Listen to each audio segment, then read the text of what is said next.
விநாயகர் சதுர்த்தி நல்வாழ்த்துக்கள். ரத்னா ஆந்திரா ஃபுட் சேனலுக்கு உங்களை வரவேற்கிறோம்.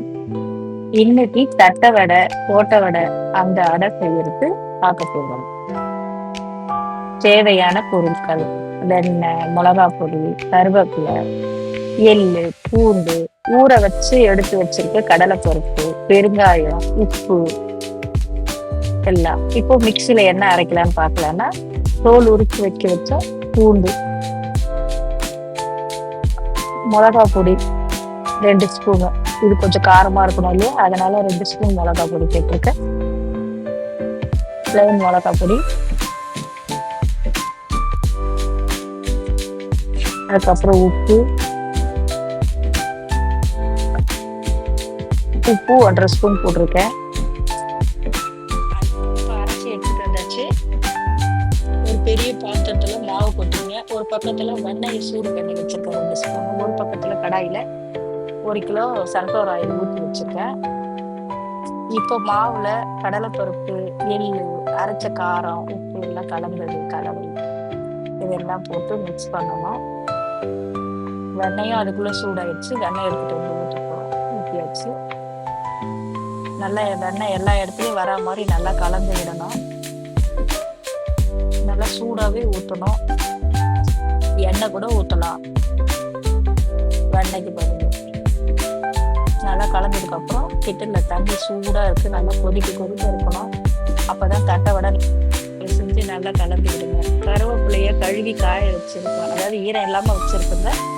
கட் பண்ணி அதுல கொஞ்சம் போட்டுக்கோங்க. அதுவும் நல்லா எல்லா இடமும் வரா மாதிரி கலந்துக்குங்க. ஒரு பக்கத்துல இந்த பக்கத்துல பெரிய அடுப்புல பெரிய கடாய் வச்சு 1 கிலோ எண்ணெய் ஊற்றிருக்கேன், சன்ஃப்ளவர் ஆயில் ஊற்றிருக்கேன். இந்த பக்கத்துல தண்ணி சூடாயிடுச்சு. நல்லா கொதிக்கிற தண்ணி தான், பாருங்க உங்களுக்கே தெரியும், ஆவி வரும். அந்த அளவுக்கு ஊற்றி நல்லா சப்பாத்தி மாவு பதத்துக்கு பிசைஞ்சு ரவுண்டா எடுத்து வச்சுக்கோங்க. நான் ஒரு சின்ன துணியில தட்டி அடுப்பு பக்கத்துலயே பெரிய துணியில தட்டி வச்சுப்பேன். மொத்தமா வச்சுப்பேன். ஒரு 10 வரைக்கும் தட்டி வச்சுப்பேன். அதுல இருந்து எடுத்து போடுறதுக்கு அப்பதான் அது கரெக்டா இருக்கும். இப்ப பாருங்க, ஒண்ணா போடுங்க. போட்ட உடனே தெரியும் நல்லா கொதிக்குது பாருங்க. அந்த அளவுக்கு எண்ணெய் சூடா இருக்கணும்.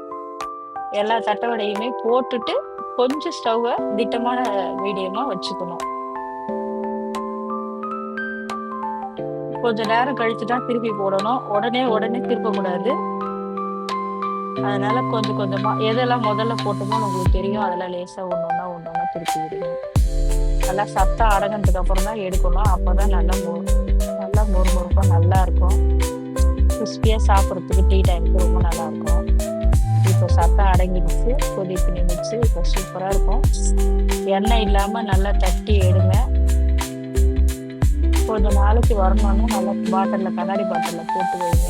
நல்லா இருக்கும். 1 மாசம் கூட இது நல்லா இருக்கும். டீ டைமுக்கு சாப்பிட்றதுக்கு மட்டும் இல்லை, எப்பவுமே சாப்பிடலாம். சாப்பாட்டுக்கு கூட வச்சு சாப்பிடலாம். எங்க வீட்டுல எல்லாம் அப்படியே சாப்பாட்டுக்கு வச்சு சாப்பிடுவாங்க. நல்லா காரமா பூண்டு வாசனையா நல்லா இருக்கும். சாப்பிட்டு பாருங்க, ரொம்ப ருசியா இருக்கும். சாப்பிட்டு என்ஜாய் பண்ணுங்க.